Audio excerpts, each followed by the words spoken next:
Finally, he defends Spider-Man 3. He might need some help.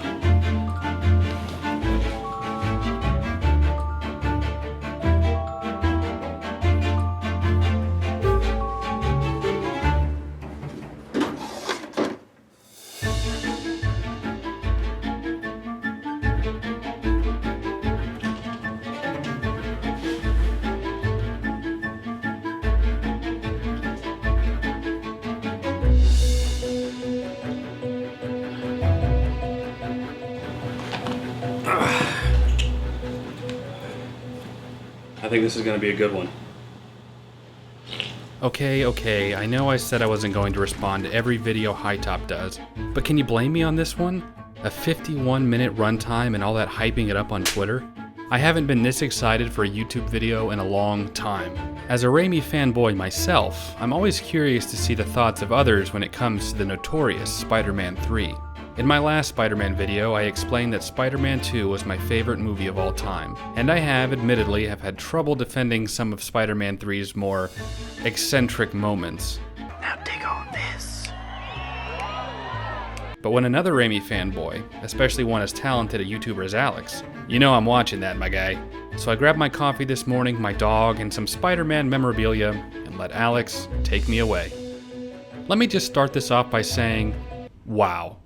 That was a great video. I especially love the ending where so many Raimi fans talked about what the trilogy meant for them.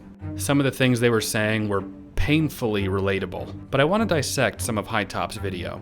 If you were expecting me to bash it like a normal response video, I'm sorry, but I'm not. I'm on Alex's side. I love this video because Alex talks about these films on my level. These movies are emotional for us, they're connected to varying degrees into our self-identity. As a young kid, these films helped our perspectives of right and wrong, and that doing the right thing is seldom rewarded. However, you must do it anyway. In spite of everything you've done for them, eventually they will hate you. Why bother? Because it's right. Originally, I wanted to make movies and TV shows. I wanted to tell stories, and I even have a few short films under my belt. Mostly now, I do more commentary-style videos with the occasional film-style video thrown in on my channel from time to time. So that longing, respect, and appreciation for filmmaking is deeply rooted in me, and it's one of the reasons I love when Alex talks about the filmmaking perspective of these movies. I think we all know that the problems of Spider-Man 3 aren't because of Raimi. Studio interference was to blame and would even become a problem for the following Spider-Man iteration. Look that. I think with what Sam Raimi was given, he was still able to endue his essence into the film, despite it being buried by Avi Arad's demands, and thank God for that. But still, these problems can't be ignored, and I don't think Alex does. He even points out the problem with rushed pacing. I think a lot of my issues with Spider-Man 3 begin here. As soon as Harry takes his father's formula 8 minutes into the movie, 5 if we aren't counting the opening credits, you can already tell that there are way too many cooks in the creative kitchen. There were inconsistencies that I found frustrating, even about Harry's transformation. In the original film, Norman had a seizure after being exposed to this gas that would make him the Goblin. It resulted in this schizophrenic dual personality of Norman and the Goblin that he wrestled with but was still compliant to. Harry just walks out after being exposed to it. Why didn't he react the same way? Was the chemical different? If so, who would have perfected it? Only Norman and Dr. Strom were experimenting with it at the time, and Norman became the Goblin and Dr. Strom, well... Did Harry perfect the formula? Did someone else? This always bothered me. And what about Peter's spider sense? In the first 2 movies, the writing was always aware of his spider sense and made sure to incorporate it. But in 3, it never made any sense to me how Harry could just fly over and swoop him up out into the air. In the comics, Venom is immune to the spider sense because the symbiote had merged with Peter, thus having his spider elements to cancel it out. So scenes like this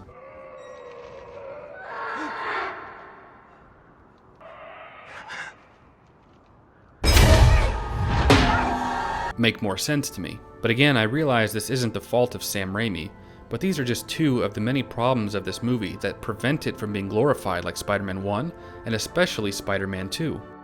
However, Sam Raimi's Spider-Man 3 is not a bad film, not even close. I would go as far to say that Sam Raimi's Spider-Man 3 is in fact a good film. Hell, it's even a great film. Alex is 100% right. Spider-Man 3 is still a great movie with powerful scenes and compelling characters. I think it's just that after seeing the greatness of the first two, any deviation from that level of quality can be unfairly judged. I think a funny comparison was when Family Guy was doing their Star Wars parody. They even included in the opening crawl about studio interference and how they jokingly wanted fans to give the third one a pass because they were so burnt out and rushed. But honestly, even with some technical problems, pacing issues, and too many villains, Raimi's focus on Peter was as strong in Spider-Man 3 as it was in the previous two. Where Spider-Man 2 had a strong focus on Peter's choices, the choice to be Spider-Man or not, Spider-Man 3 focused on his internal battle. As Alex puts it, his pride and his ego. This pride, this ego, it takes away the emotional honesty, the empathy that makes Peter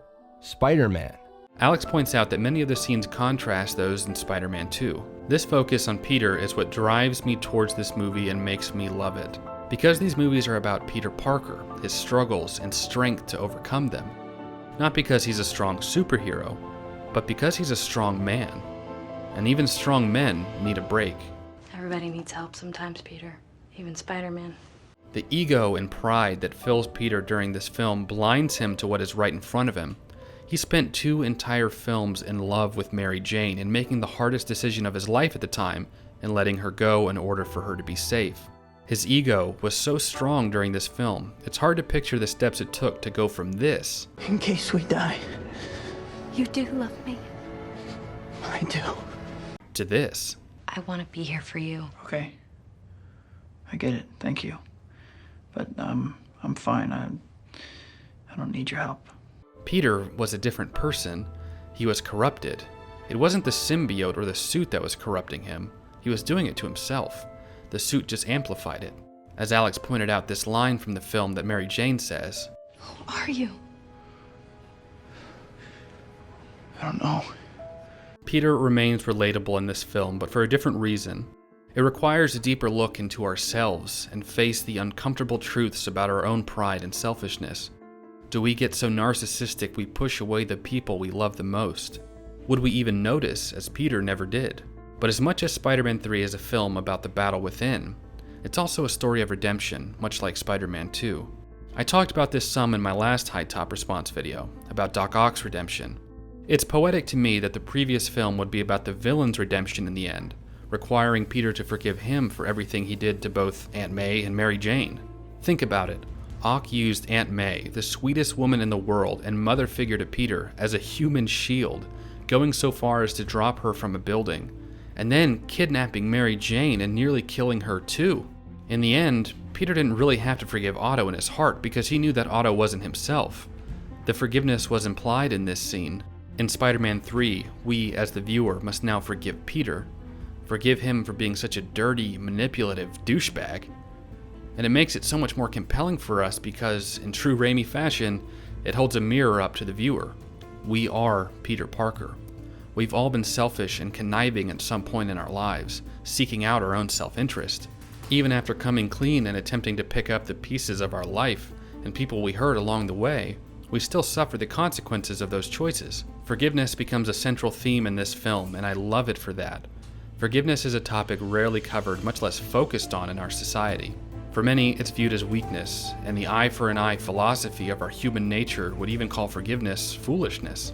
If someone wrongs us, it seems natural to get back at them, and we reject the turn the other cheek theology of Christ. It's only once we desire forgiveness, after acknowledging our unworthiness of it, do we understand its power.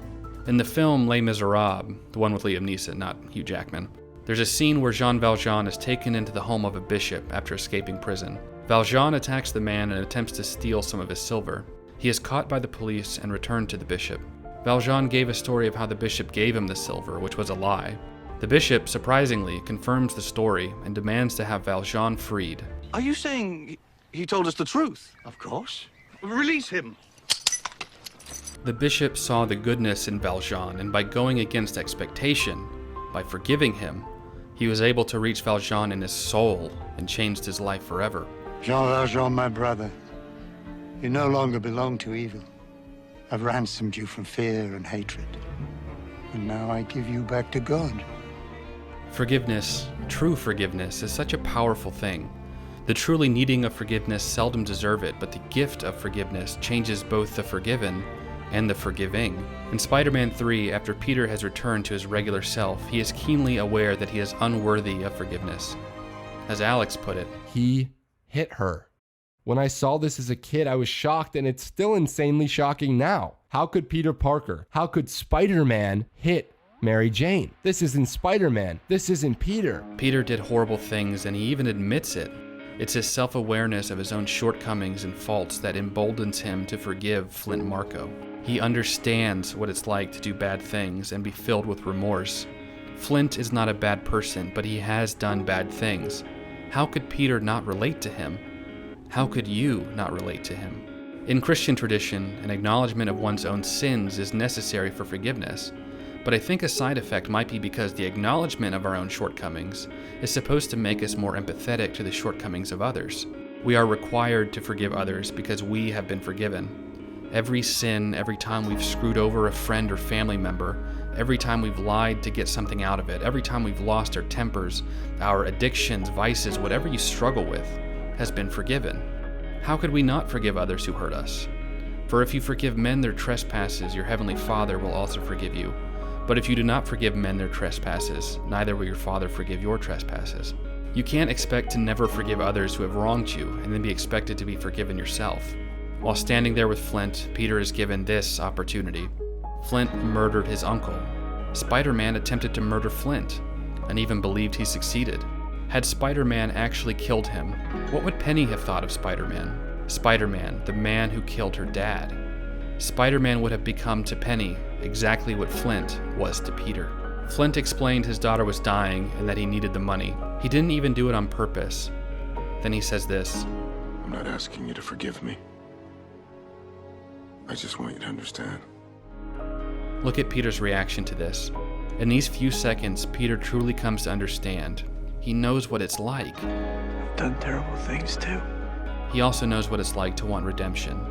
So even though it wasn't asked of him, he still forgives Flint. I forgive you. The lessons of Spider-Man are so important and significant, they transcend the superhero genre. They're bold, they're inventive, and most importantly, they're relatable. We see ourselves as Peter Parker running towards the bus. We see ourselves as Spider-Man struggling to stay up on a wall. We see ourselves getting carried away with our own egos that blind us to what's important in our lives. Spider-Man 3 is a flawed masterpiece rife with technical issues, but the heart of it is just as strong as ever, reminding us what it means to be human, what it means to be a hero. And I believe there's a hero in all of us. Thank you all for watching, and Alex, if you do by chance see this video, I just wanted to say that I'm a big fan, and I hope you never stop making such great videos. A group of us are planning to meet Sam Raimi at the end of October here in Florida at a convention, so if you're at all interested, I might be able to provide some traveling for you if you're interested in meeting the man himself. And what better way than with some fellow Raimi nerds? If you are, just shoot me an email, I'll link it in the description below. Everyone else, thank you so much for watching, and I'll catch you in the next video. Take care.